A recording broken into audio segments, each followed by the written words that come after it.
We're here to talk about this book. I'm about to roast your favorite book. I'm gonna set it on fire. I'm gonna throw it in the garbage. So you might not want to watch this video. I honestly feel like there's this big conspiracy going on with these modern young adult contemporary novels because they can like toss out the most basic book, but because there's like hot topic that's a sensitive, controversial topic, no one will touch it. No one will critique it. No one will be like 100% honest about it because it's as if critiquing the fictionalized version is somehow related to or correlates to a reader's feelings about real people who struggle with these things. And that's really not the case. So here we are, we're doing this. We're going to talk about this book and why it is so bad. All right, so what this book is about. I'm just gonna go ahead and read off the actual synopsis.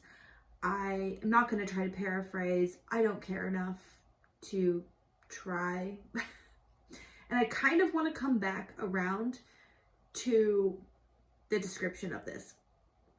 Dante can swim, Ari can't. Dante is articulate and self-assured. Ari has a hard time with words and suffers from self-doubt. Dante gets lost in poetry and art. Ari gets lost in thoughts of his older brother who is in prison. Dante is fair-skinned. Ari's features are much darker.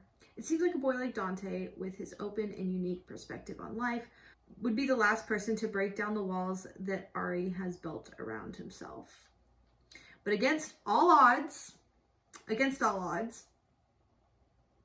I'm sorry, this is even more funny now. Okay. Against all odds, when I don't know if I can wait. We're gonna have to pick this apart now. Against all odds, when Ari and Dante meet, they develop a special bond that will teach them the most important truths of their lives and help to find the people that they want to be. But there are big hurdles in the way, and only by believing in each other and the power of their friendship can Ari and Dante emerge stronger on the other side. Okay. All right. Oh, shit. Where was I? I feel like I'm going to get another call very shortly. Dante's articulate and self-assured. Ari has a hard time with words. Like, we learn all this within the whole first half of the book is all of this. So they literally tell you the whole book in the synopsis. I hate synopsis. Why don't people... When I go into a book, I really don't even read synopsis anymore. It literally, I was laughing because it says, against all odds. I mean, they set up for this really dramatic, like it's such a tough thing. And I'm not denying it's not hard, but like against all odds, like there's all of these things pulling them apart or coming in the way, and like there's not. By the way, the rest of this video is going to have spoilers. I probably should say this before. The rest of this video is going to have spoilers. There's some things that are not spoilery, but I just don't have the time or effort to separate those things. So this is your warning. I kind of don't understand why they have to make this distinction of their skin color. I know why. I know why the author or whoever wrote the synopsis decided to make sure that we know that they're diverse relationship. This is something that's definitely for a conversation for another day, but in my mind, I think that we need to quit identifying people by their skin color. In my mind, I just don't see why that was relevant. Dante is Hispanic because when you get to know him in the story, you understand his nationality from getting to know his family. All right, so moving on. Past the synopsis. All right, so I ended up rating this book 3 stars on Goodreads. I might have mentioned this before, but my Goodreads reviews before summer, I would put a star rating, but I never like added anything extra to it. But since I was taking a break from booktube, that was like my place to kind of talk about my thoughts. So over the summer, I have actually left quite a lot of written reviews, but they are definitely like off the collar, my initial first reactions after finishing a book. What I basically wrote on there was that my 3 stars was primarily for Dante's story because everything else sucked. I finished it like in the morning. The rest of the day, I just kept thinking about all the little things that kept popping up in my memory that bugged me about this book. So again, Dante was like the only thing I liked. I loved his family. I personally just found Ari to be very annoying, and I just really liked Dante. Obviously, his story of what happens to him is the centerpiece of this story. So he was the only thing I liked about this book. One of the reasons why Ari was so annoying is he was so angry. And I kept thinking, why are you so angry? But then I was like, well, he is 15, doesn't have a good relationship with his father. So, I mean, I guess he does have a lot of reasons. It may be me, just the age gap kid. So during the first half of this book, I mentioned it was just all the buildup, getting to know our characters, their family life, how they meet. So the catalyst that this book uses for the discourse between Ari and Dante is that Dante's like standing in the middle of the road for whatever reason. He's just standing there, and Aristotle, Ari sees a car coming, and he's like yelling for him, and then finally rushes out and pushes him out of the way. He gets hit by the car, and apparently all this is going on. The car never slowed down. I don't know, but he pushes him out of the way, and then he gets injured badly, ends up in the hospital, and his whole summer is ruined. I think he's also, is he the swimmer? Yeah, so obviously he can't swim and stuff. So I guess he gets really angry. His whole summer is ruined. I get that. I do. But he's so annoying because he just kept, we had to rehash this whole thing about rules and how nobody is allowed to mention the accident, because Dante's family was so happy that their son was okay and kept thanking Aristotle for his heroics and pushing him out of the way, and they just kept saying sorry. I get that too, because it's like when you do a good deed, like you don't need payment all the time. Like, you know what you did and now you just want to sulk, but you know, like, you did a good thing, and I get that. I think maybe it was used as a plot device to make it to where Ari pushed Dante away. Maybe, but I didn't like it. I didn't like it at all because it was boring and it was repetitive. We'll get to the repetitive in a little bit. This was actually a big moment where the writing just drove me crazy because it used the same language. Okay, so they go through this rift, and then the boys separate. They go their own separate ways. They make some friends. During this time, I guess Dante comes to terms with the fact that he is gay, and Aristotle is still dealing with his anger. Then the boys start sending letters back and forth, and Dante is just like so relieved that Ari's talking to him again. So he'll mention little things about the accident and be like, is this against the rules and stuff like that. And then he does come out to Aristotle first, and then he's like, so do you think I should tell my parents? Or I don't know how to tell my parents. So we get to see how one of the other struggles that Dante's going through. Okay, I kind of want to pause here for a minute because I feel like maybe this idea of having this big coming out announcement was kind of a trend. I'm not sure when this book came out, but it's kind of like one of those books that was maybe rushed out in general, just in general, rushed out because there was a desire, there was a need for queer lit. And it seemed to be this trend that, like, we need to have this big coming out. So personally, I think that we need to get away from this idea that we have to make this big announcement. I don't see that it needs to be that way. I don't know if that is something that the media has kind of pushed on people to think that they need to do that. I kind of think that that's the case. I feel like in reality, it kind of comes up in a much more natural way where, like, one day you have a special someone in your life, and then the issue arises when it's time to be like, okay, I want to take this further. I want you to be in my life. Let's go to Christmas with the family. And then it's a thing. That's just me though. This whole coming out idea might be more relevant to maybe a family dynamic where someone is very close to their family and tells them everything, and they They know everything going on in their lives. So maybe in that family dynamic, having like an announcement is a much bigger deal. Like, it needs to happen. Me, I just didn't grow up in a close family relationship. I've been kind of on my own since I was 16. You know, I just always kind of did my own thing. So my opinion on that is probably just because my own scope of a family dynamic isn't the same as someone who has a very close family dynamic. So that could just be me.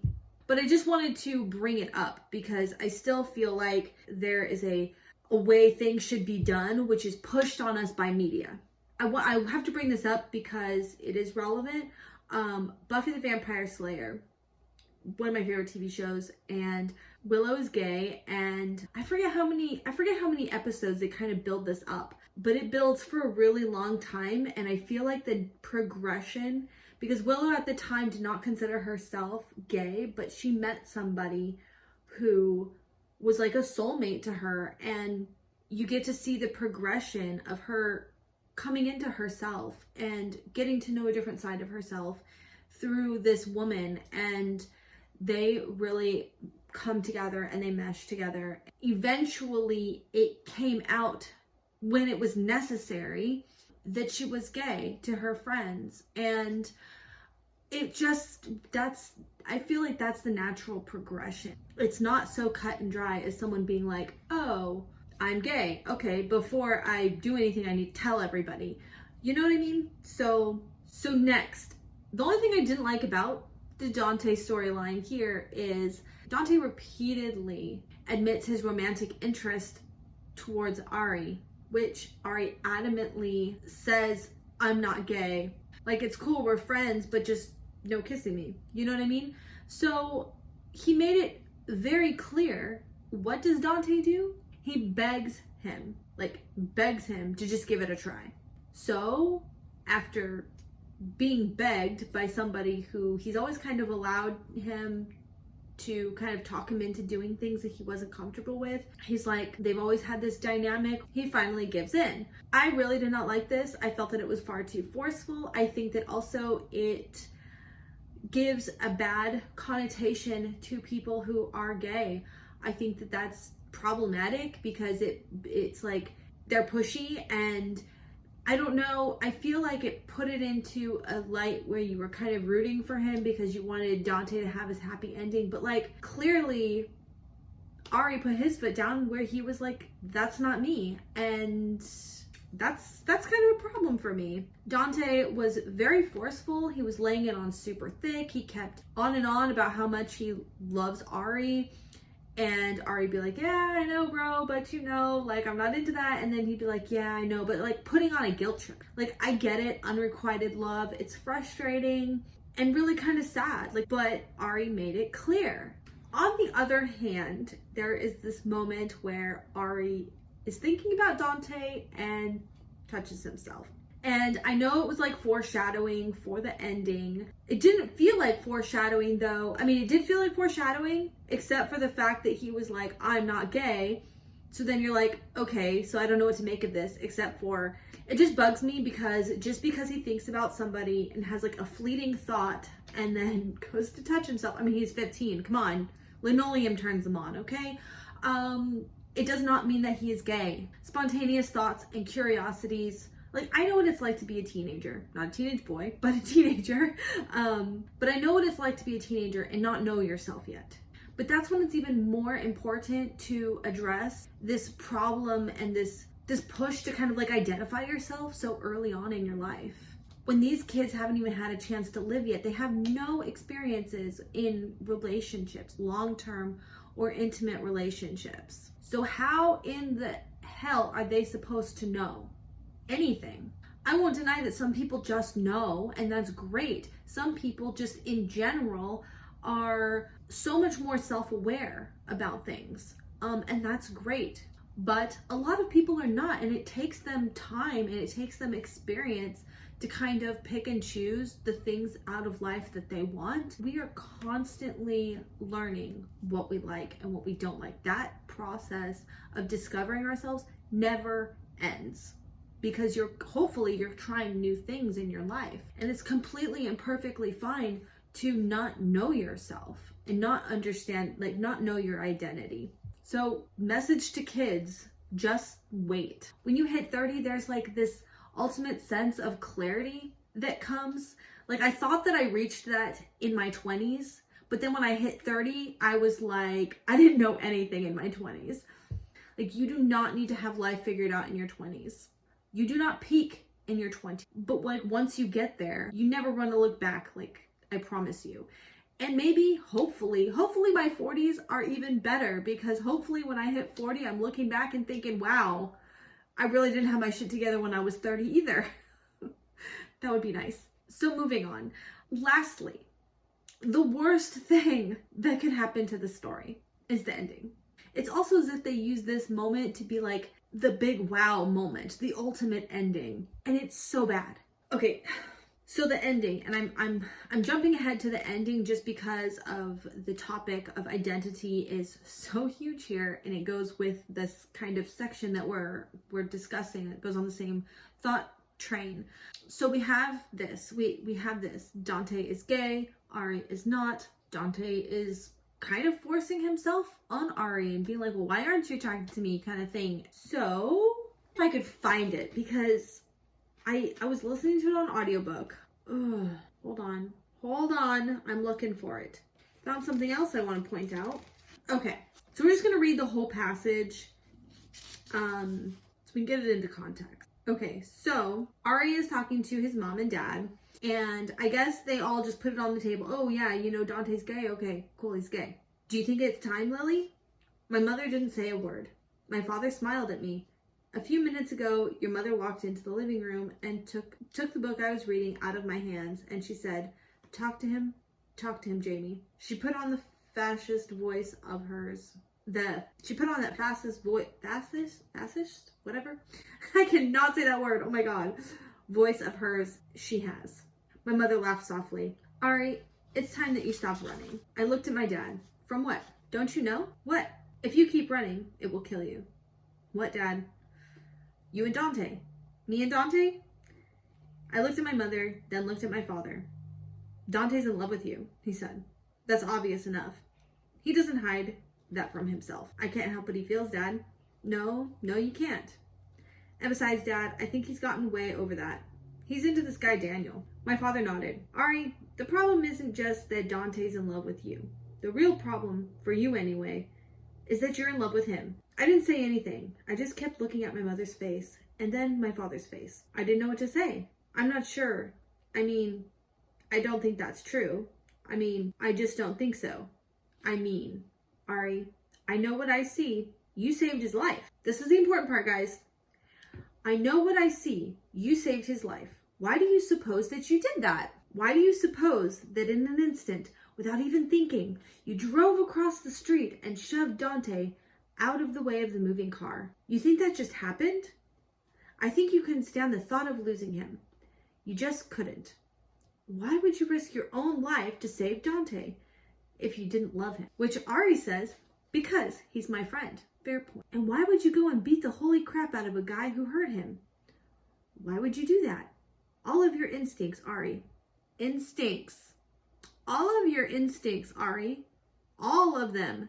Tell me something. You love that boy. I kept staring down at the table. I think you love him more than you can bear. Dad? No, I can't. Why are you saying these things? Because I can't stand watching all of that loneliness that lives inside of you. Because I love you, Ari. My mother and father watched me cry. I thought maybe I was going to cry forever, but I didn't. When I stopped, I took a big drink from my beer. Dad, I think I liked it better when you didn't talk. I think so too, because his dad's kind of an idiot. I'm sorry. My mother laughed. I loved her laugh. And then my father was laughing. And we were all laughing. Sorry. And then I was laughing. What am I going to do? I'm so ashamed. Ashamed of what? My mother said. Of loving Dante? I'm a guy. He's a guy. That's not the way things are supposed to be, Mom. I know. Ophelia taught me some things, you know? All those letters.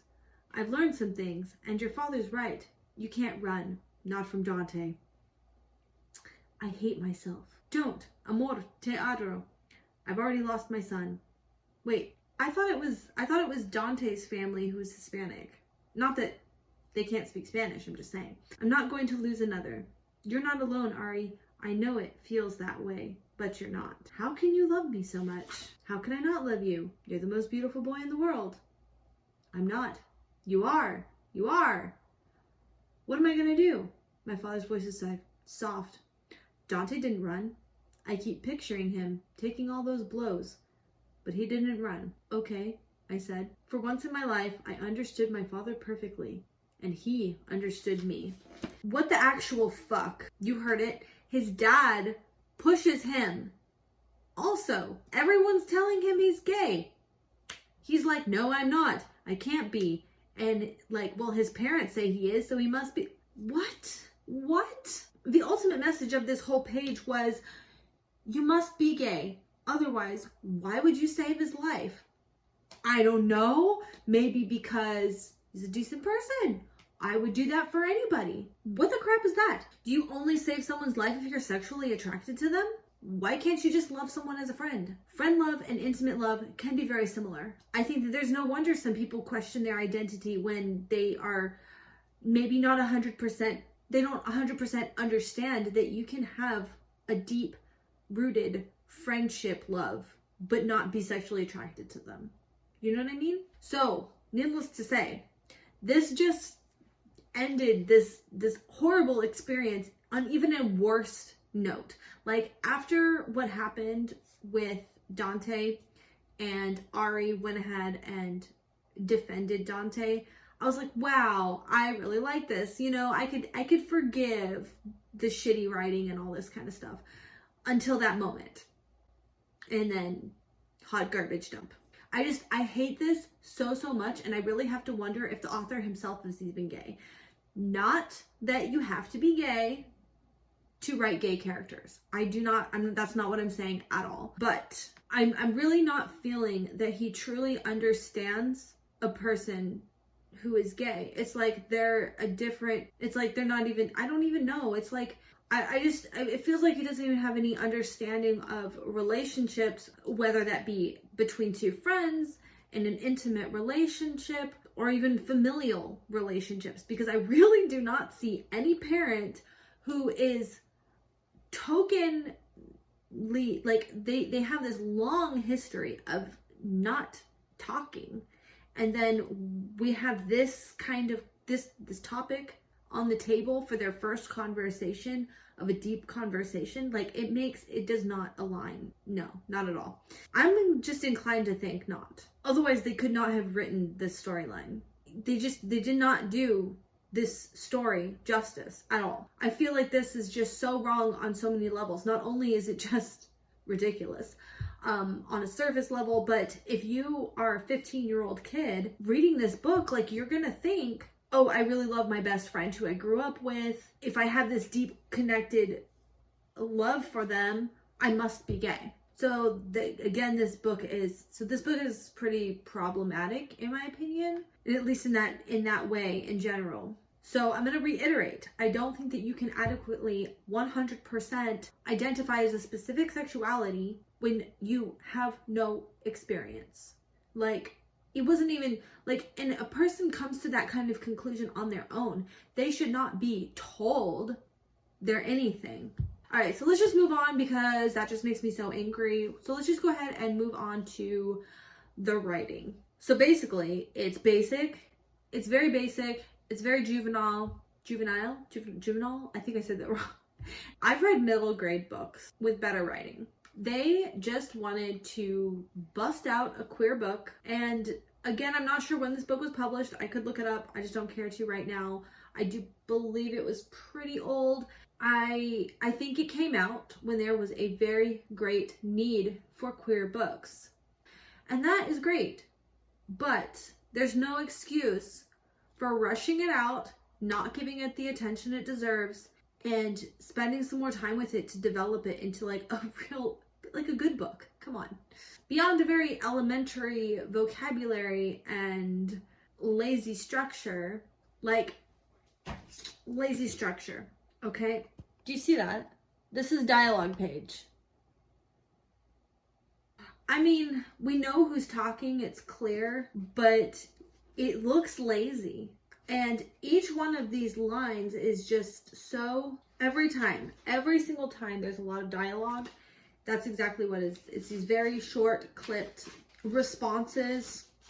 There's no he said, she said. And I know why they did this. So it's that they didn't have to keep repeating he said as if there are no other words to use. That leads us right into my next big writing problem, is the repetition. I can't find an example right now, but it grinded on my nerves so bad. Actually, the passage that I had read you, that page, that's a little bit of it. Where was it again? You can probably hear the repetition in there. It was like, it gets so much worse. As I said, I was listening to this on audiobook, and it was so bad because I would hear the repeated words and phrases like an echo, and it would just overshadow some of the story. And I would have to be like, pause, let out my frustration. What just happened? Okay, play. Because it was like so bad. Repetition is one of my biggest pet peeves. And as I go through more and more books, it's just nails on chalkboard. And if a book starts doing that, I will be even more hypercritical of everything else beyond that. I don't know if that's fair or not. It's like kind of repetition where like your character is thinking about doing something, has some inner monologue preparing for an event or for a scene. And then they use the exact same set of words when they go to have a conversation with another character. And they talk about this thing that they were just thinking about. And, we all kind of do that. We kind of prepare for conversations. But then we'll have another run through as the action is taking place. And the character is doing the thing that they thought about, or reflecting on the thing that they did do. And the worst part of this kind of repetition is, like, first, it's just unnecessary in most cases that I run into. It could be avoided with a little bit more care to, developing your storyline. But if it has to be repeated, please, authors, get a thesaurus, get creative. We have so many beautiful words to use, and they just choose not to use them. As a reader, I can understand when the story tells me what's going on the first time. I don't need a full run through a million times. I feel like now you're just thinking that I'm stupid and don't get it. I am a reader who very much appreciates when the author trusts me to figure it out on my own. The more vague, as long as there's enough information, I'm not lost, the more vague it is to where I really have to put in the effort to figure something out. Or if it's like a message that they're trying to convey with the story. Like, you don't need to tell me the message if you did a good enough job telling the story. And young adult readers are just as capable. So I see this so much in young adult and middle grade books where the authors just really underestimate their readers. Kids understand so much more than grown-ups give them credit for. As an adult, it is hard sometimes to remember what it was like to be a kid. Forgot most of it. I know, but as a parent now, I see the things that my kids pick up on, and they're so smart. I'm like, what? Where'd you get that information? I watch YouTube, Mom. They'll get it. Now we're going to get into a lot more analytical portion. I just have to bring it up. This cover is really pretty. We're going to analyze each aspect of this cover and all of its elements. But let's go ahead and start with the names. These are big names. Aristotle is innately symbolic. I feel like if you give a character these big names, they need to mean something, and they should live up to their names. Aristotle is a philosopher, so therefore I assume that he should add some philosophical element to the story, somewhere, to a higher message of the world, even on some small scale. Feel free to add to this if I missed anything. As far as I can tell, the only philosophizing that he did in one line towards the very end. And he says, "I think that's where my father lives, between pain and healing. or something to that effect. I guess it's a philosophy, but also if there's only going to be one line, does it characterize the whole message of the story? Hurt his legs and he was in pain and he was angry and then he finds his healing. Just like his dad, I don't know. I don't know. It's missing something for me. Furthermore, does that statement help the reader think about the secrets of the universe in some new way? Well, it doesn't do it for me, so I don't know. So that's it. That's the whole philosophy element of this book, I think. Again, if there's any more that I missed, please feel free to enlighten me. The next name, Dante, another very symbolic name. I think it's obvious correlation to Dante's Inferno. I myself have not read Dante's Inferno. I did go ahead and look it up just so we could have it verbatim. I already kind of know the gist of it, but just for argument's sake, I like to have quotes. Dante Alighieri was a titular protagonist of Dante's Inferno who crossed the 9 circles of hell to rescue his lost love, Beatrice. And a quote, I assume, from the book that was on the article that I read. I didn't do a whole lot of digging because, doesn't matter to me that much. I will one day read the book for myself, but for today's argument, this one singular quote was lifted off of the article, and it says, "At the midpoint on the journey of life, I found myself in a dark forest, for the clear path was lost." I guess in a way, yes, Dante does go through some trials with his RE melodrama, coming to terms with his identity and having to tell his parents. And of course, at which point, I guess, is the very worst, where he is a victim of a hate crime. So now, aside from the last part, I believe that there is a progression of each trial getting worse to a climax of the worst thing that could happen. But to be honest, the author did not lead me to believe that they were could equate to levels of hell. They weren't. It was hard. I'm not going to deny anyone that, but was the struggle really that hard because his parents accepted him? Ari accepts him. He got over his drama with Ari. I don't know. It's just, the symbolism is very dramatic. The story doesn't quite meet the element of drama that it suggests.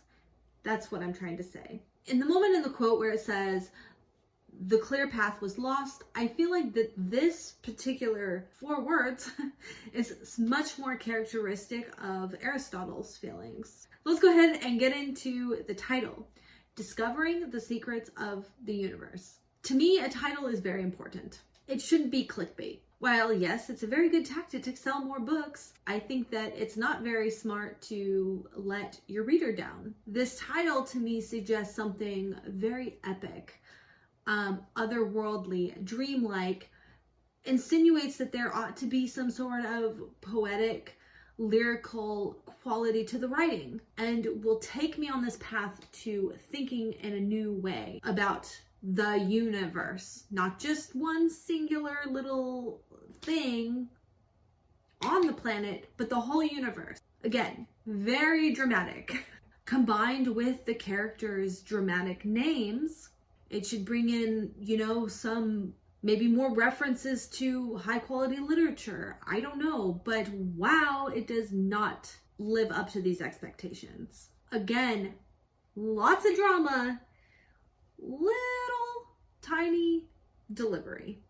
I'm really not sure what kind of secrets they discovered that are otherworldly. This line was mentioned a few times in relation to some seemingly mundane things that were really rather boring in nature and honestly just gimmicky. To really drive home my point, if you're going to attach a book to great literary history, great authors in literary history, then at least attempt to try to take the care and discipline to match them in your writing style and storytelling and level of everything. I don't know, matching them in giving us something to think about. I don't know. I guess the last little bit, and we'll try to soften this really harsh review of this book a little bit. The incident that happened to Dante. I haven't really talked about that much in this review, where Dante was caught kissing a boy, and then a group of boys beat him up and put him in the hospital. And then the boy he was kissing ditched him as well. They do kind of sort of address that. I mean, really the whole incident wasn't elaborated on like maybe it should have been. Maybe it didn't need to be either of those. You know, not completely trashing the poor boy that was kissing him. He took off, I guess, and he was afraid, and Dante forgives him. He understands, like, that's a scary position to be in. So this scene, this whole part made me cry. A very important topic. But it's just really a shame that this book didn't do it justice, in my opinion. It's like the best part is the gooey center, but it's wrapped, not in ice cream or, you know, chocolate. It's wrapped in something else, something not appetizing. I don't know. I don't have a better analogy, but you know what I'm saying. Like, this was the centerpiece and everything around it was just garbage.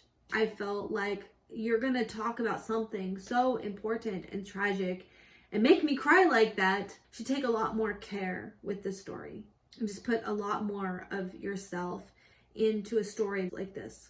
All right, so that's it.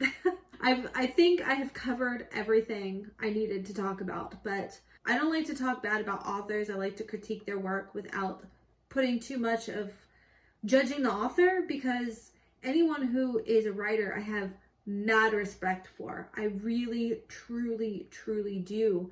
I feel bad. I do feel bad for saying anything negative about the author, but I just, those are my feelings. You get my feelings. So anyways, okay.